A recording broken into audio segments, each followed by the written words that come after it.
Shalom. Today we're going to speak about the most obscure and the most important tribe of Israel, the tribe of Shimon.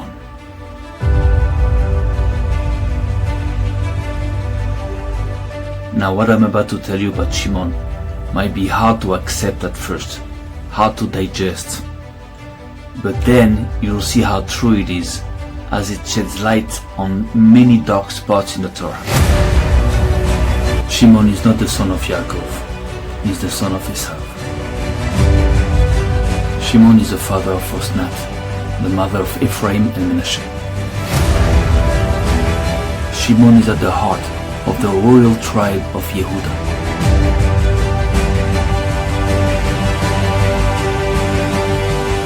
And David comes from Shimon within Yehuda.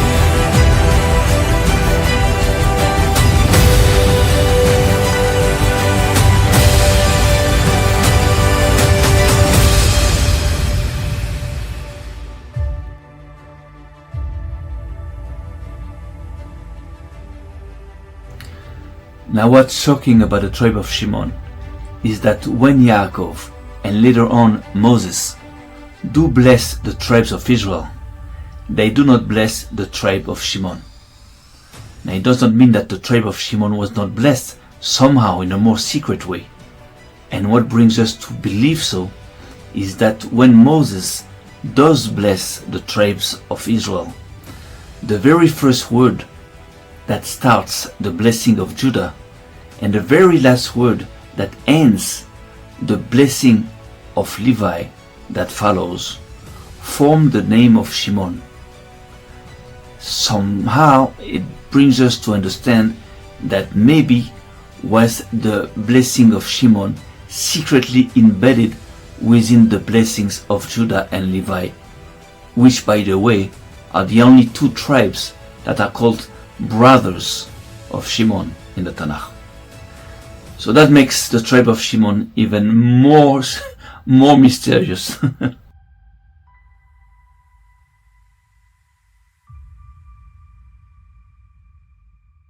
So to better understand Shimon, let's start from the beginning.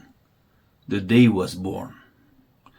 And the day he was born, his mother Leah says, "Because God understood that I was hated, and he gave me also this."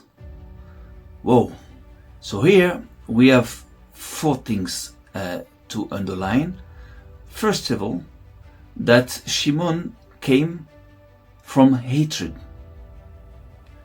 Second of all, that God gave her and not him, not to Yaakov, that child. Third, that Leah seems to despise him because she calls him also this. And fourth things, that Shimon might have come with something else or someone else because she says also this, gam et ze. So the first impression that we have here is that Shimon might have been conceived through hatred and even by someone else than Yaakov, because she says that God gave her and not him, not to Yaakov, also this.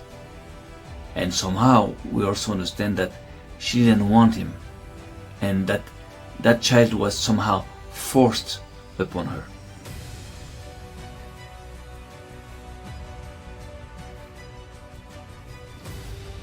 Okay, let's dive a little deeper in order to understand all this.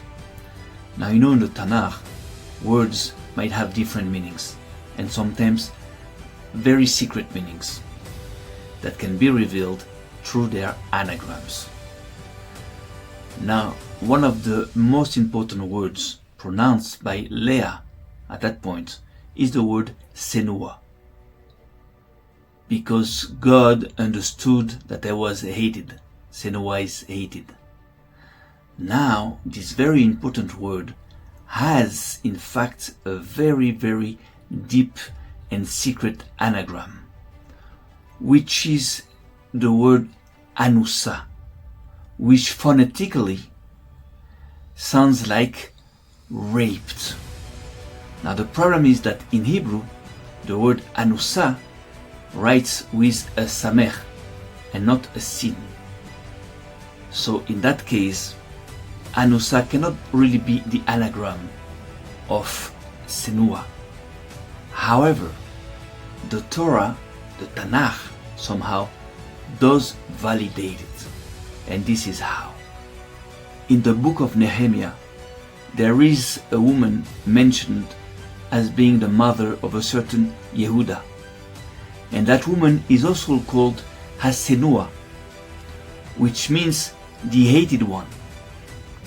But there, the word Senua, which is supposed to be written with a sin in Hebrew, is written with a mistake, with a samech, which means that the Torah secretly validates the fact that the word Senua with a sin can hide the anagram Anusa with a samech.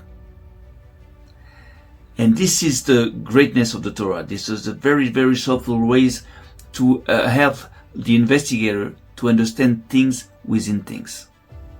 Now, in the Hebrew alphabet, there are 4 sets of letters that can be confused phonetically.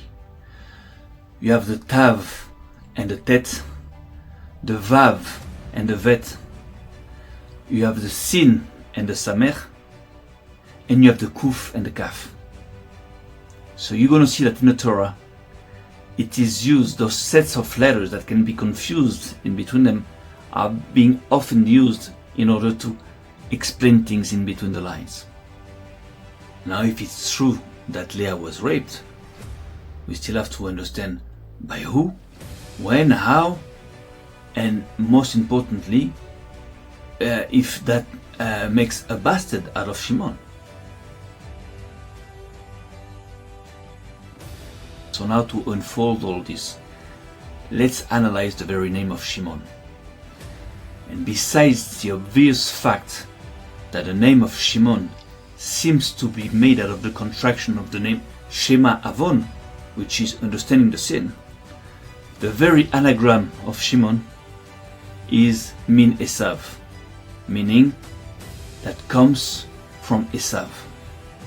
Now, besides the fact that the nature of Shimon seems to reflect the nature of Esav, Shimon draws sword at the age of 13, just like Esav drew sword and killed Nimrod at the age of 15.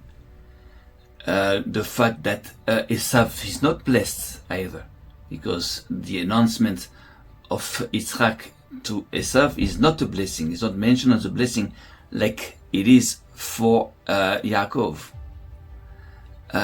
Besides this, we also know that Leah was supposed to become the wife of Esav. She was meant to be his wife.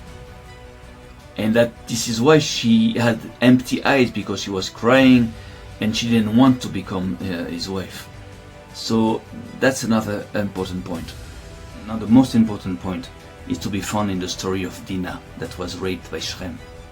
Because right in the beginning in that story, Dinah is called the daughter of Leah. And therefore the text and the scholars both agree on the fact that like daughter, like mother. For us to understand that what happened to Dinah already happened to her mother Leah.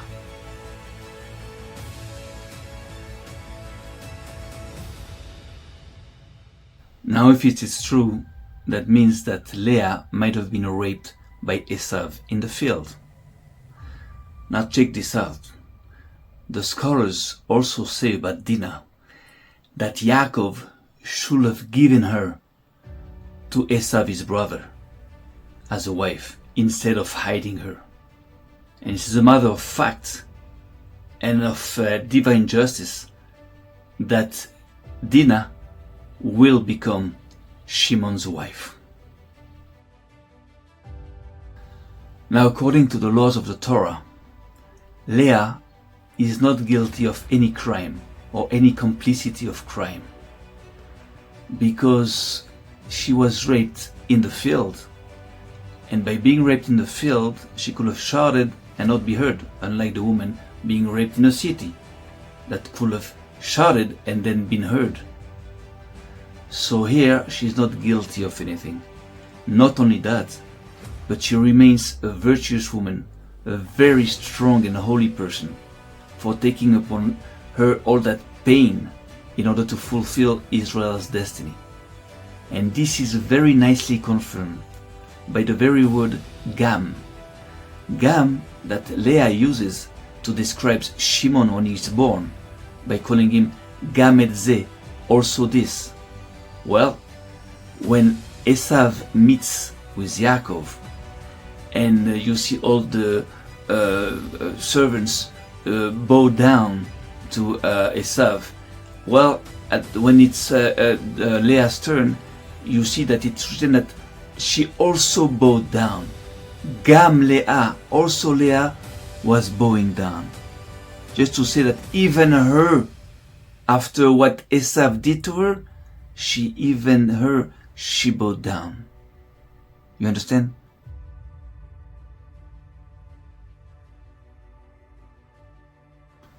Now the big question is, does that rape makes a bastard out of Shimon? Now, besides the fact that it is clearly mentioned that there are no bastards in Israel, there is a law called Rov Beilut Aha Aba'al, which stipulates that in the case of doubts about the conception of a child, the child is considered being the official son of the husband of the woman. That means of the one that knows the woman the most. So now we better understand what Yaakov says to Lavan when he said that he changed his salary 10 times, because Yaakov's salary was his children.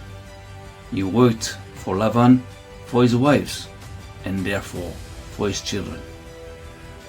And we then know that Lavan did affect the conception of these children 10 times. We know that for the first one, he managed to switch the women. And now we know that for the second child, he managed to switch the men. But just like the venom of the snake can be punctured to make the anti-venom, so was the goal of Yaakov by going to Lavan's house to make his children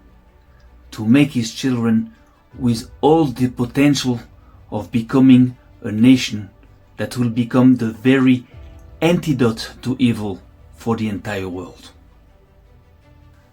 And this is secretly confirmed by Yaakov's fight with that angel, what we call the angel of Esav, what the scholars call the Satan. Well, when he wins that fight, Satan renames Yaakov and he gives him the name of Israel. Now in Hebrew, every letter is also a number, and the value of Yaakov is 182. That of Israel is 541. And the difference between 182 and 541 is 359, which is the very value of Satan. In order to tell you that by winning that fight, Yaakov took upon himself all that there is to know about Satan, in order to become himself the antidote to evil.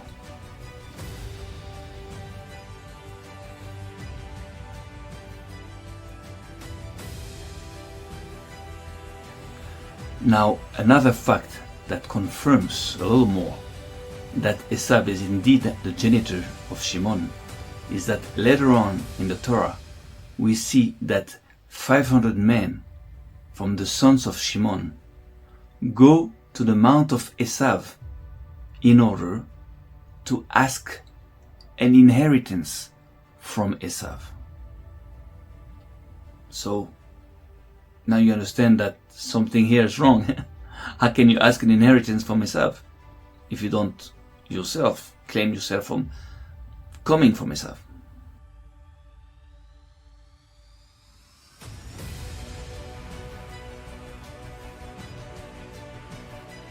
Now, as soon as Shimon appears in the Torah, we see how close he is to Levi. Shimon and Levi are the ones that draw swords together in order to go kill Shem to avenge their sister Dinah. Then when Yosef reveals his dreams to his brother, he says, Shim'una, understand me or listen to me. Shim'una, revealing the very name of Shimon, which means that Shimon and Levi are indeed the two brothers to who Yosef is going to reveal his dreams first. Then Shimon and Levi are the ones that recognize Yosef from far away and attack him and put him in the pit. Now, besides the many similarities that show how close Shimon and Levi were, like for the example, the fact that they were also, both of them, deprived of any physical inheritance, it is Yaakov that confirms how close they were by calling them brothers, like if they were more linked through brotherhood than all their other brothers together, like if they were twins.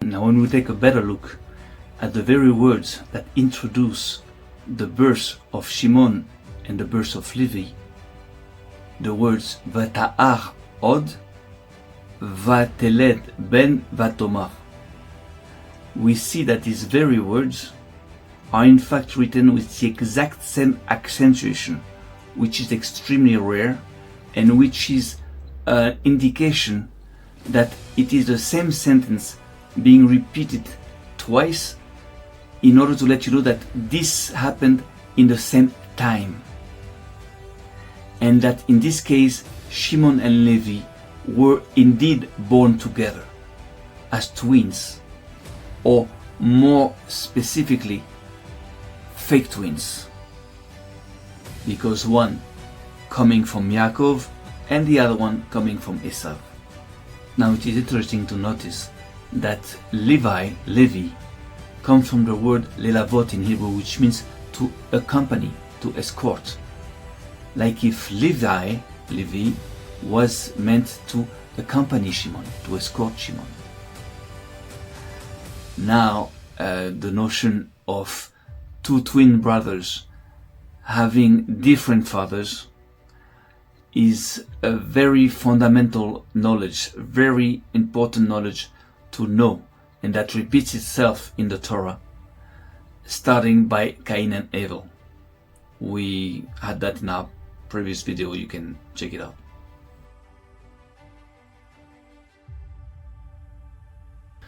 So let's make a first recapitulation of everything we believe we understood so far.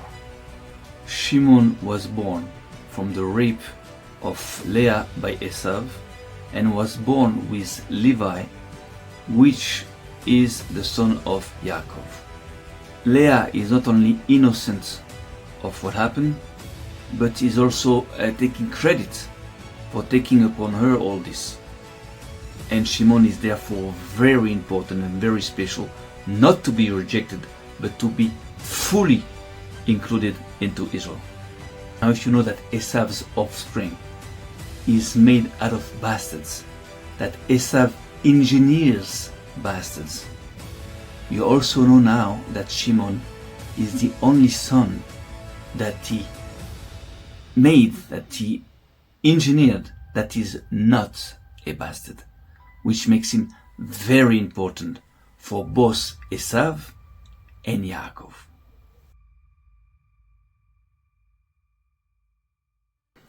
Now, when Yaakov manages to run away from Laban's house with his entire family, we see how Lavan catches up with him and then claims that all of Yaakov's children are in fact his children. It doesn't mention the money or the sheep and the flocks he had with him. No, only the children. So the fight here is about the children. He says, those are my children, not yours. Well, then Yaakov and Lavan make a deal. And what's strange is that then Yaakov runs to meet with Esav, which is a little strange because it is exactly from Esav that Yaakov ran away like 3 decades ago. So this is an important fact that we have to understand, that there is a reason why Yaakov wants to go there, to also make a deal with him somehow.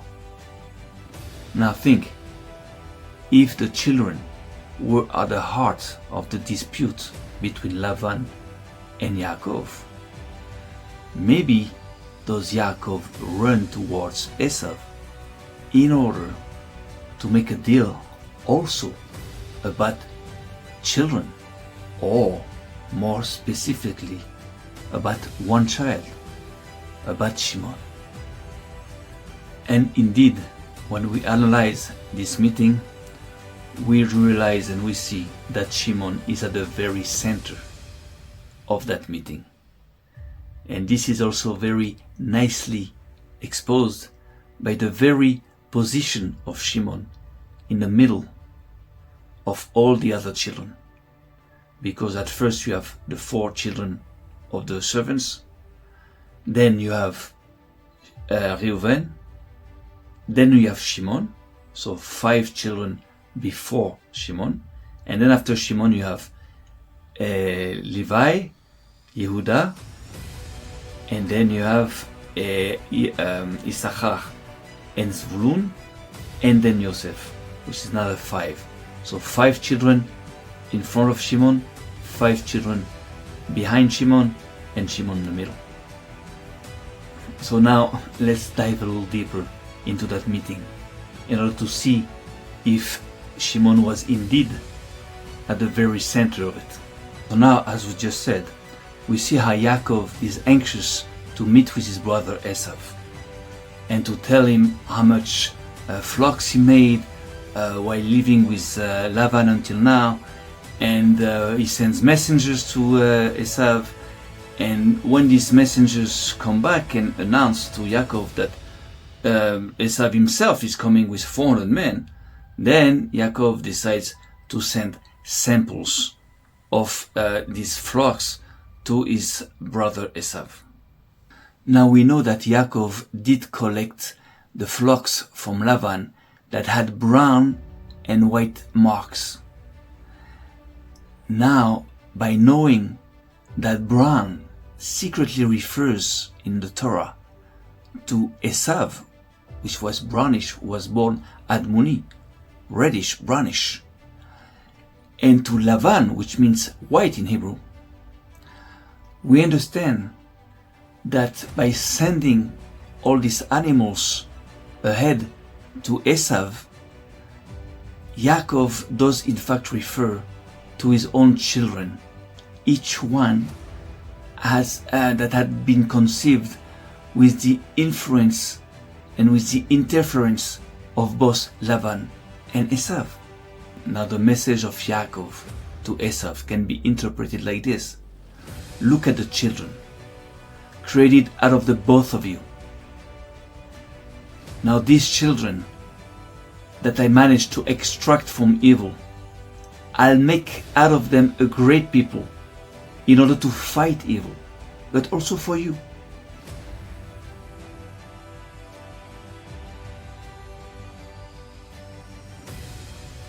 Now the next phase of that passage is the fight between Yaakov and that angel. Now this passage is being introduced by the fact that Yaakov was sleeping, and by the fact that the present he sent to Esav was passing through on his face.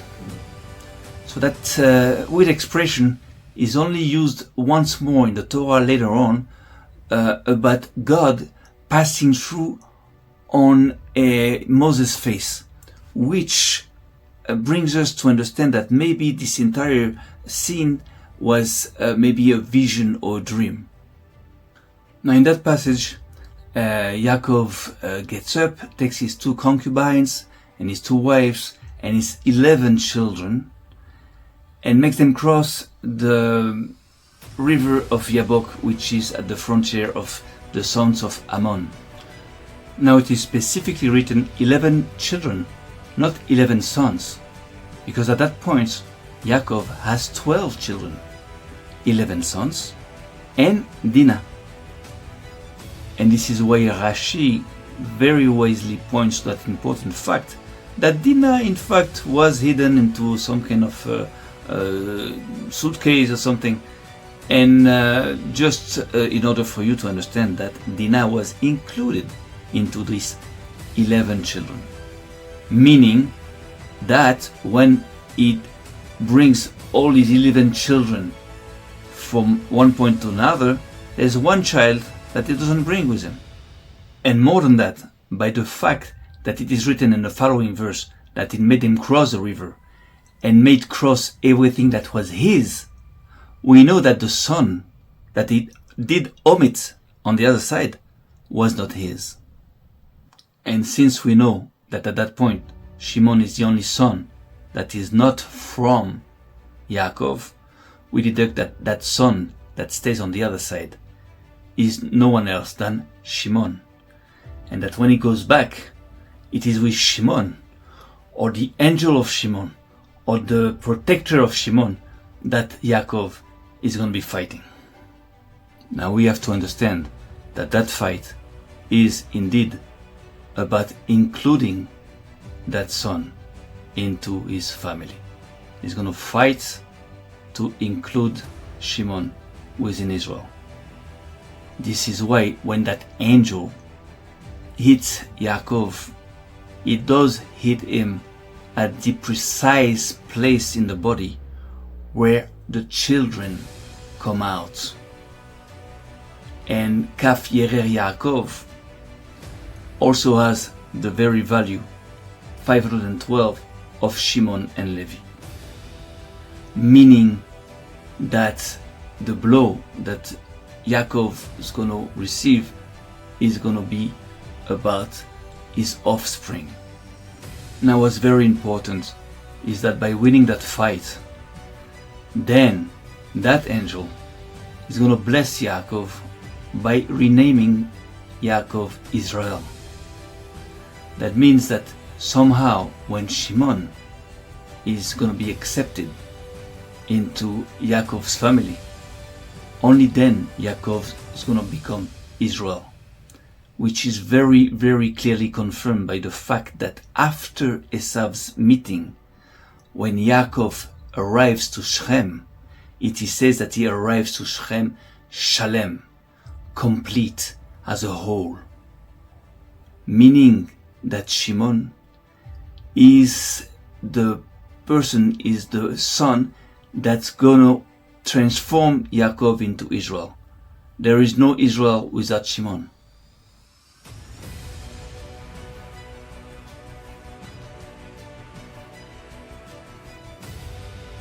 Now after that spiritual meeting comes the physical meeting with Esav, and not anymore with the angel of Esav, which by the way has a value 467, which is close to 466 that of Shimon. So now when Yaakov sees Esav, the first thing he does is to protect Shimon, like we just said before, by placing Shimon in the middle of all the other brothers. Like we said, you have Gad, Asher, Naphtali and Dan, Reuven, 5 sons ahead, and then Yehuda, Levi, Issachar, Zvulun, and Yosef behind Shimon. So that's the first thing he does. Then Esav looks at the women and the children, of course, since the children, like we said, is at the center of that meeting, and he says, who are these for you? Mi ele lecha. And It's very, very, very subtle, but in the Hebrew, the word ele is also the anagram of Leah, meaning that while saying this and looking at the women and the children, Esav also says, "Who is Leah for you?" You understand? And then we can see that there is a big negotiations going on between Yaakov and Esav. Negotiation about what? We don't know. But we know that Yaakov gives a lot to Esav. Gives everything, all the benedictions that were coming to him. Imagine? That means that Yaakov is paying a very, very high price for something which we know, which we believe is the right to have Shimon remaining within Israel as being a part of Israel. Now, by understanding this, we understand how important is Shimon, because Shimon is going to become here the very battlefield between the forces of the blood and the forces of the spirit. What is stronger, the blood or the spirit? Well, this is very important because at one point in that negotiation, in that discussion between Esav and Yaakov, Esav will say, "I have plenty, yesh li rav." To which Yaakov will answer, "Yesh li kol, I have everything." But the very anagrams of these two sentences, these two words, are basarili for Esav, which means what comes from my flesh is mine, and sirlili, what comes from my intelligence, my spirit, is mine. And this is what it is all about Shimon. Very important encounter between Esav and Yaakov about Shimon and the very destiny and the very purpose of the people of Israel. Finally, after a last attempt by Esav to join Yaakov, Esav will tell him, "Atzigana imecha min ha'am asher iti." And this is not translatable really, unless you change the word imecha by amecha, meaning I will distinguish between your people and the people that are with me.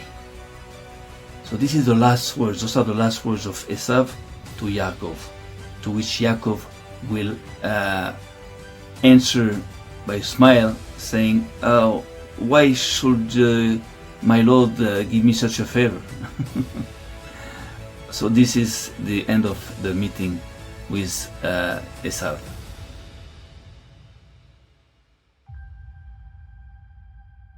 So now, right after that important meeting about Shimon, we have now that next episode exposing Shimon himself reacting to Dinah's rape. Because Shimon himself is the fruit of a rape.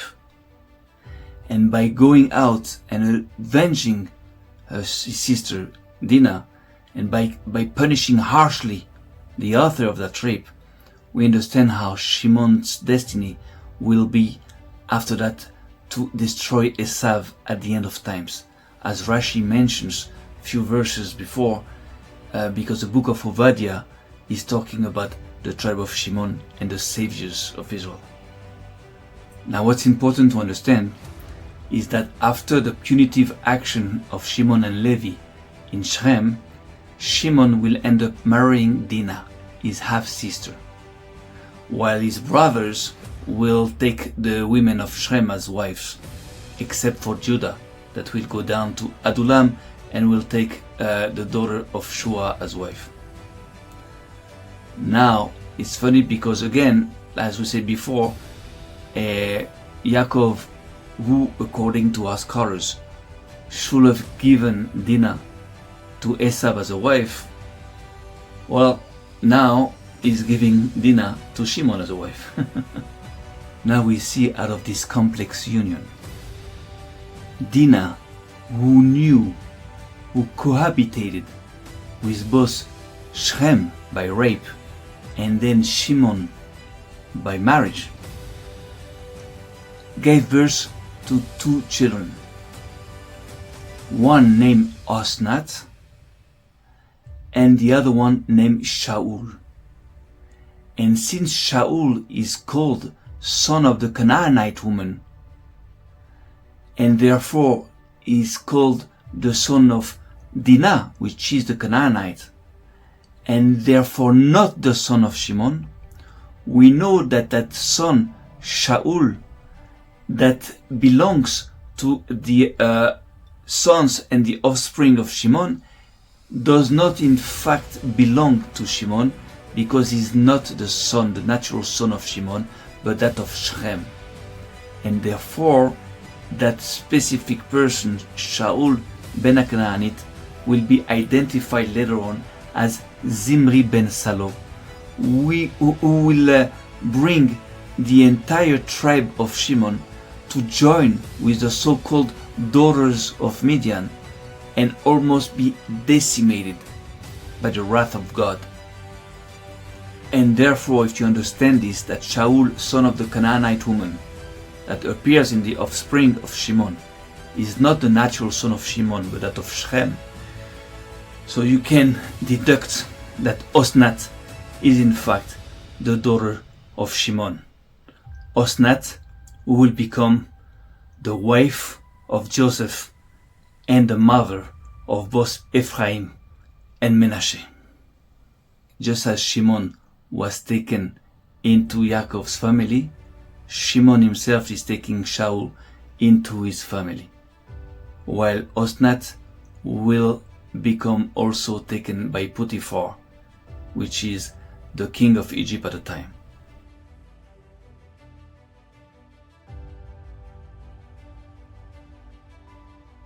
So now let's recapitulate a little bit what we think we understood so far.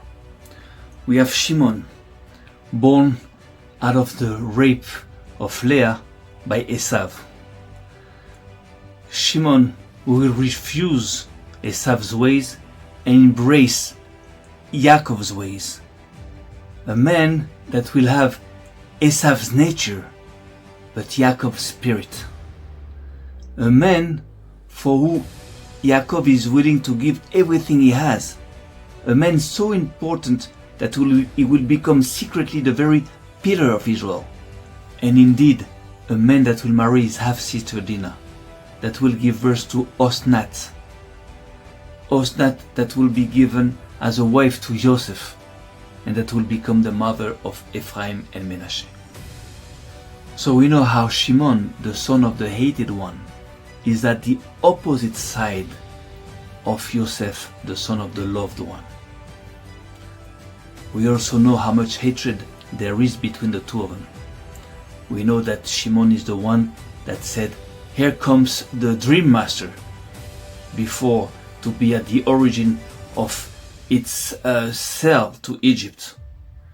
And then the next time we hear about Shimon is precisely when Joseph in Egypt is going to take Shimon and put him in jail, as written, to their eyes. That means in front of their eyes.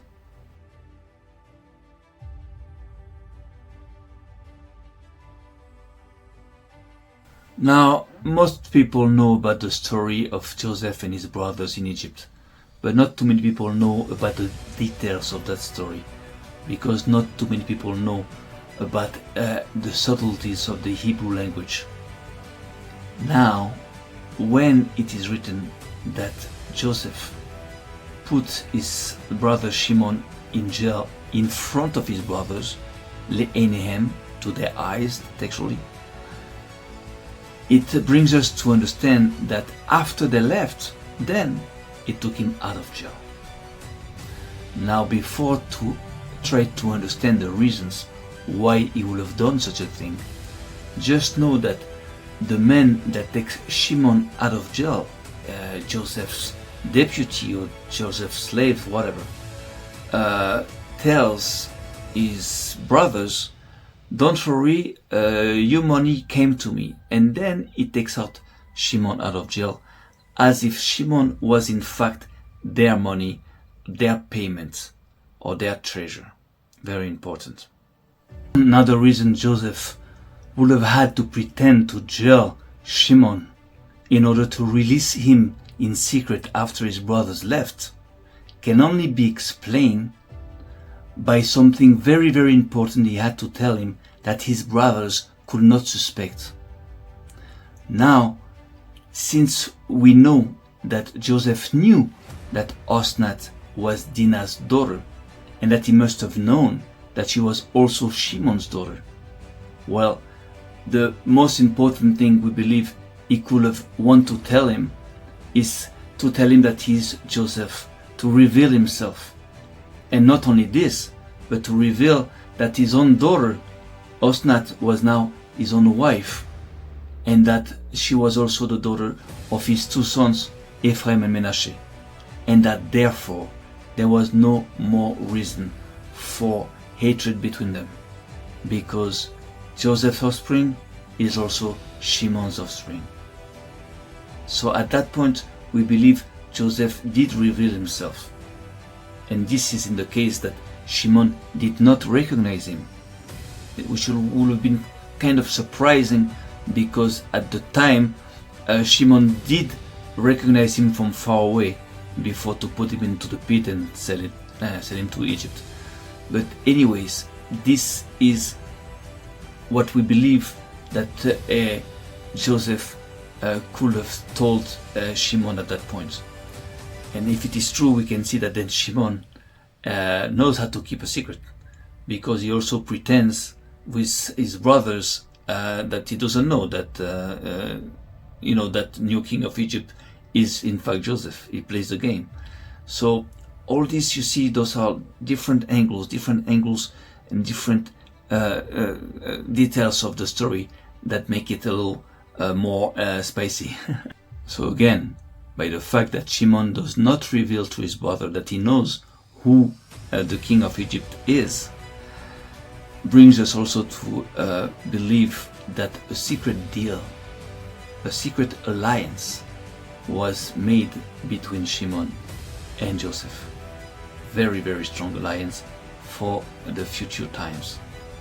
Now, the fact that we suspect that Shimon might have guessed who really was the king of Egypt is not only that he had the ability to recognize him from far away, but also the fact that he recognized the strength of his father's house when Menashe put his hand on him after Shimon defeated all the guards that Joseph sent to put him in jail, to arrest him. Then when Joseph saw that the strength of Shimon was so great that no guards could have a hold on him, he told his son Menashe to grab him, and then Menashe grabbed him, and according to our scholars, then Shimon recognized and said, "Oh, this is the strength of my father's house. There's no such a strength, only from my father's house." So you understand?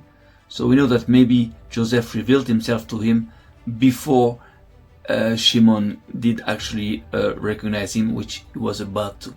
Now, knowing how Ephraim and Menashe also come from Shimon explains how later on we see them living together with Shimon, and we also see them going with the sons of Shimon to the mount of Esav to claim an inheritance.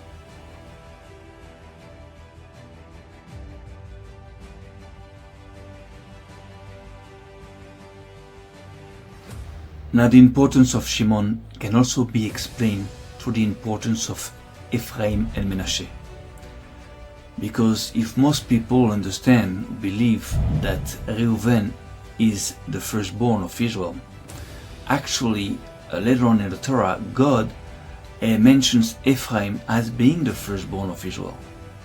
Then Yaakov also mentions Ephraim as being the firstborn of Joseph's sons, but also of his sons, because he says these two are mine, Ephraim and Menashe, like Reuven and Shimon, meaning that Ephraim is, yes, in his eyes, the firstborn of Israel. Now listen up, because this is very important.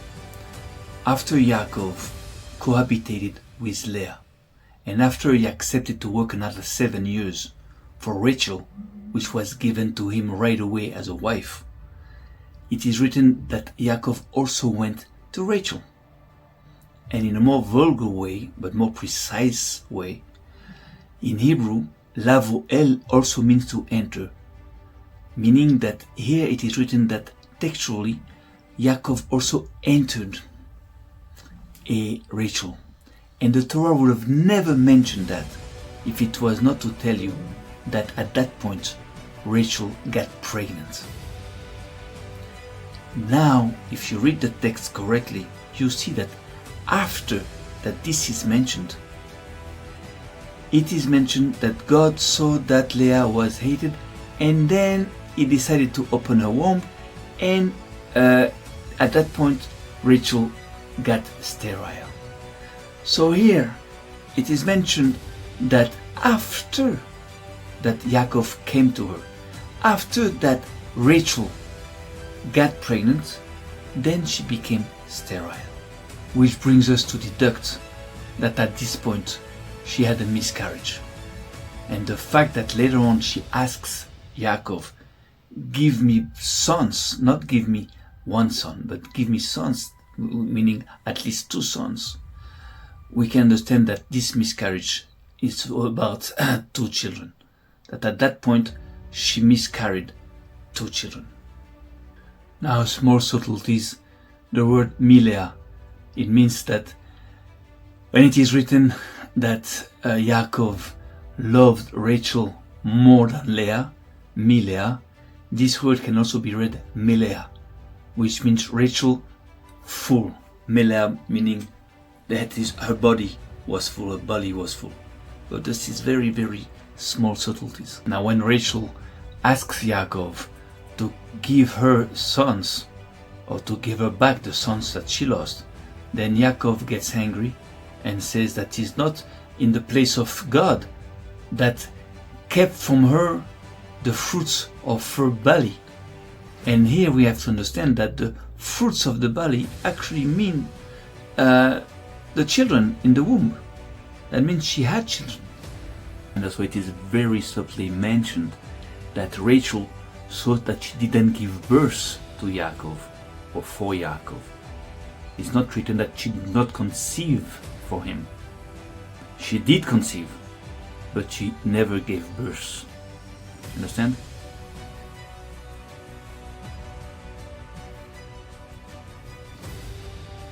Now we better understand Yaakov's reaction when he sees Ephraim and Menashe, and when he says, those are mine, like Reuven and Shimon.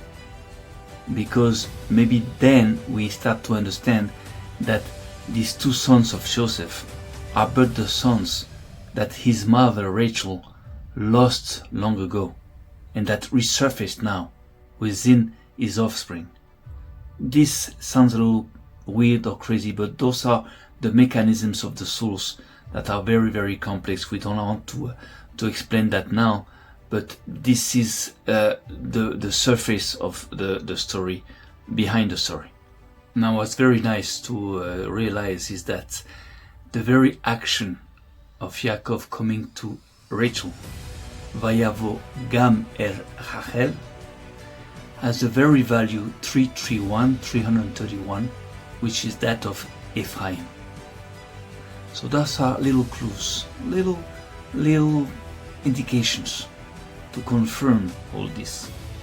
And by that very clue, very small subtlety, we understand how Ephraim is important and how Ephraim was indeed the firstborn of Israel that was kept from coming to life through hatred.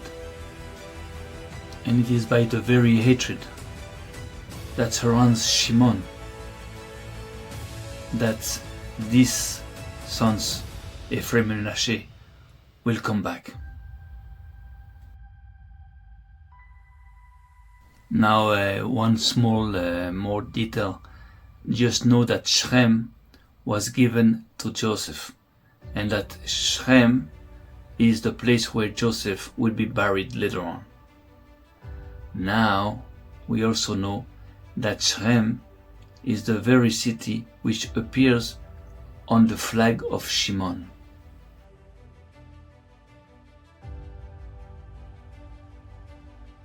So this is what you have to know in order to understand the importance of Shimon.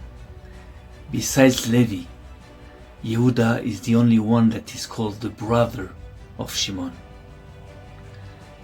Shimon is so important for Yehuda that Yehuda is going to give him a part of his inheritance. Whatever is material or spiritual, at that point Shimon is going to be a part of the tribe of Judah, which is a royal tribe. And therefore we can understand that Shimon is going to have a big role to play within the kingdom of Judah. Therefore, it's interesting to note that the very value of Shimon, 466, and Judah, which is 30, forms 496, which is the very value of kingdom, Malchut. So, also in the book of Esther, we see that there are two kinds of Jews mentioned there. That's why sometimes it's written Yehudim, Jews, with two Yud instead of one Yud. Signs of a duality. When Aman starts his speech, he says, Yeshno Am Echad. We have one people spread up and spread out between the nations. Yeshno Am is a very special form of writing, but it automatically reveals the name of Shimon, which means that in the book of Esther, Shimon is also described as being a Yehudi, a Jew. Just like later on, in the Shoah, in the Nazi Germany, you'll have two kinds of Jews that will be described by the Nazis. You'll have the Jews from Israel and the Gypsies, two kinds. But then we'll come back to this later on. So the most important thing to understand is that Shimon is a part of Judah. Very important. And therefore, anybody in the Torah mentioned as being a Jew, Yehudi, can also belong to Shimon, that is embedded into Yehuda. That's why when Yehuda tells his brother Shimon, come and help me to conquer my inheritance, and then I will help you to conquer yours. Well, it's the same thing, since Yehuda's inheritance will be also Shimon's inheritance, or a big part of it. You understand?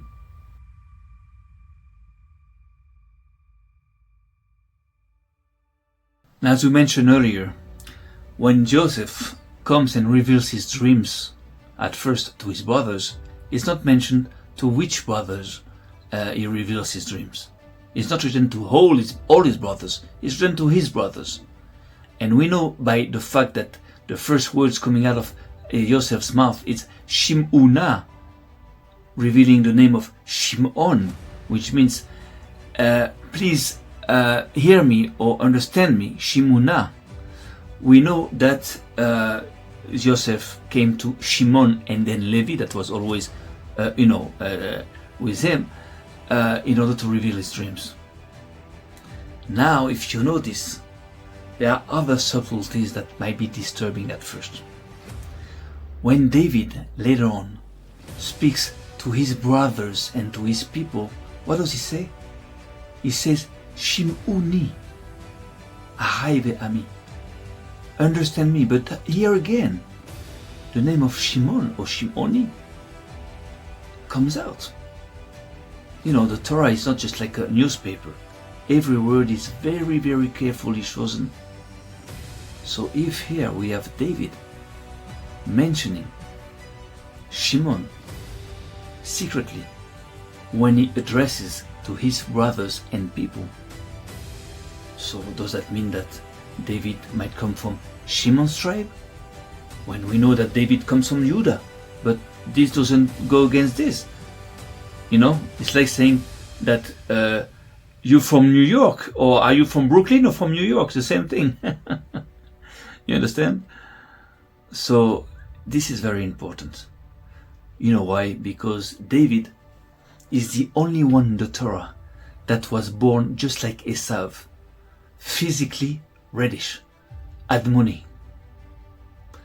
And this we cannot explain unless we understand that maybe did David come from Shimon within Yehuda.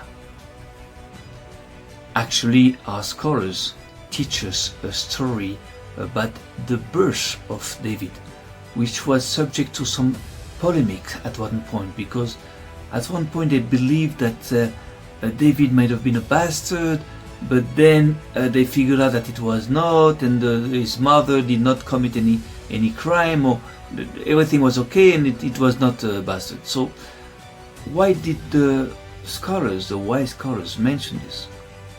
No need to mention it, if it is just to tell you that there is something about the birth of David that is not clear there. You understand? Now, by knowing David, we know that it is almost the perfect reflection of Esau, but for the good side, not for the bad side. David also spills a lot of blood. He kills, he fights, he has that temper, and he reflects actually also Esau. He's got this little genes of Esau, but for the good side. That means that somehow, if it is true, you imagine, out of Shimon can come out somehow the very person out of which the Messiah will come. So now, if the Messiah of Israel, Mashiach ben David, is known as being the son of David, Mashiach ben David, and not of Solomon, not Mashiach ben Shlomo, and if it is known to come from Yehuda, because David officially comes from Yehuda, it's possible also that in fact the Messiah might come from Yehuda, but more precisely from Shimon embedded into Yehuda. Now about the Mashiach, let's go back to the encounter between Esau and Yaakov. When at the end of this encounter, Yaakov says to Esau that he will go to Seir, we know that he refers to the end of times, because he never went to Seir. We then know that when Esau says, Atzigana imeramina masheriti, he also refers to the end of times. And that very word Atzigana, which we believe was taken later on to form the word Atzigan, which described the Gypsies worldwide, and later on the word Tzigan that describes them until now, we believe that the Gypsies might have a very important role to play within the kingdom of Israel. Gypsies, which are worse enemies than Nazis, officially described as being Jews at the time. Now it appears that whatever role they might play, it will be around distinguishing, making the difference between things, between people, which I believe the Gypsies worldwide have a special ability to do so.